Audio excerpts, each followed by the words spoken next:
AB ನ್ಯೂಸ್ಗೆ ಸ್ವಾಗತ ಸುಸ್ವಾಗತ. ನಾನು ಸೌಮ್ಯ ಸತೀಶ್.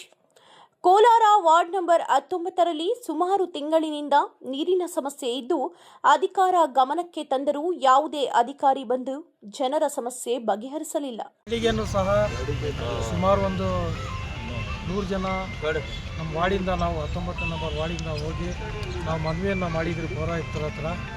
ಆಗಲೇ ನಮ್ಮ ಮಾತಿಗೆ ಸ್ಪಂದಿಸಿ ಬಂದು ಅವ್ರು ಖುದ್ದಾಗಿ ಬಂದು ಪರಿಶೀಲನೆ ಮಾಡ್ತಾವ್ರೆ. ನಮ್ಮ ಶಾಸಕರು ಅವರು ಸಹ ಅವ್ರ ಕಾರ್ಯದರ್ಶಿಗೆ ಕಳಿಸಿದ್ದಾರೆ.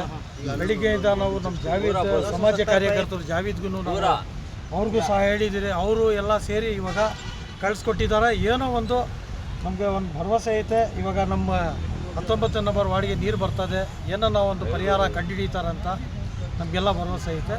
ನೋಡೋಣ. ಆಗ ಸಚಿನ್ ಉರ್ಫ್ ಜಾವೀದ್ ರವರು ಶಾಸಕರ ಬಳಿ ಹೋಗಿ ಜನರಿಗೆ ನೀರಿನ ಸಮಸ್ಯೆ ಇದೆ ಎಂದು ಹೇಳಿದ ಕೂಡಲೇ ಶಾಸಕ ಕೊತ್ತೂರು ಮಂಜುನಾಥ್ ರವರು ಕೂಡಲೇ ಕಮಿಷನರ್ ಅವರಿಗೆ ಕರೆ ಮಾಡಿ ಈದ್ಗಾ ಮೈದಾನಕ್ಕೆ ಕಳಿಸಿದ್ದರು. ಆಗ ಕಮಿಷನರ್ ಅವರು ಬೋರ್ವೆಲ್ ಇಂದ ಸಂಪಿಗೆ ನೀರು ಬರುವಂತೆ ಮಾಡಿದರು. ಮಾಧ್ಯಮದವರೊಂದಿಗೆ ಮಾತನಾಡಿ, ಬೋರ್ವೆಲ್ನಲ್ಲಿ ನೀರಿದೆ, ನಾವು ಸಂಪಿಗೆ ಕನೆಕ್ಷನ್ ಕೊಟ್ಟಿದ್ದೀರಿ, 1 ಗಂಟೆಯಲ್ಲಿ ಏರಿಯಾಗಳಿಗೆ ನೀರು ಬರುತ್ತದೆ ಎಂದು ಹೇಳಿದರು.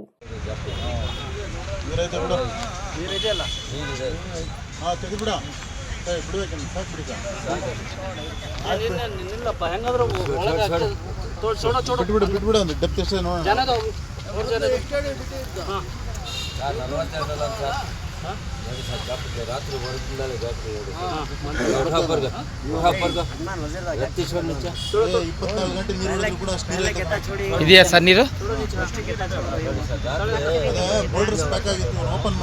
ಹೌದಾ? ನೀರಿದೆಯಾ ಅದರಲ್ಲಿ? ಕಮಿಷನಲ್ಲಿ ಸರ್ ಆಲ್ರೆಡಿ ಈಗ 2 ಡೇಸಿಂದ ಚೆಕ್ ಮಾಡಿದ ಪ್ರಕಾರ ನೀರು ಆಲ್ರೆಡಿ ಇದೆ. ಯಾಕಂದರೆ ಇದು ರೀಬೋರ್ ಅಂದರೆ ನೀನು ರಾತ್ರಿ ಈಗ ಮತ್ತೊಂದು ರೀಬೋರ್ ಮಾಡೋಕ್ಕೆ ಈಗ ಆಲ್ರೆಡಿ ನೀರು ಕಾಣ್ತಾ ಇದೆ. ಈಗ ಇಮಿಡಿಯೇಟ್ ನಾನು ಅದು ಪೈಪ್ಲೈನ್ ಹಾಕಿ ಮೋಟ್ರ್ ಫಿಕ್ಸ್ ಮಾಡಿ ಜನರಿಗೆ ನೀರು ಕೊಡೋದು ವ್ಯವಸ್ಥೆ ಖಂಡಿತ ಈಗ ಮಾಡ್ತೀನಿ. ನೀರು ಮಾತ್ರ ಬೋರಲ್ಲಿ ಇದೆ ಸರ್? ನೀರು ಇದೆ. ಬೋರ್ವೆಲ್ಲು ಇದು ಏನು ಪೈಪ್ ಹಾಕಿ ಮೋಟ್ರ್ ಫಿಕ್ಸ್ ಮಾಡಿ ಇಮಿಡಿಯೇಟ್ ಅದು ಸಂಪ್ ತುಂಬಿಸಿ ನೀರು ಸರಬರಾಜು ಮಾಡ್ತೀವಿ. Okay sir, thank you sir.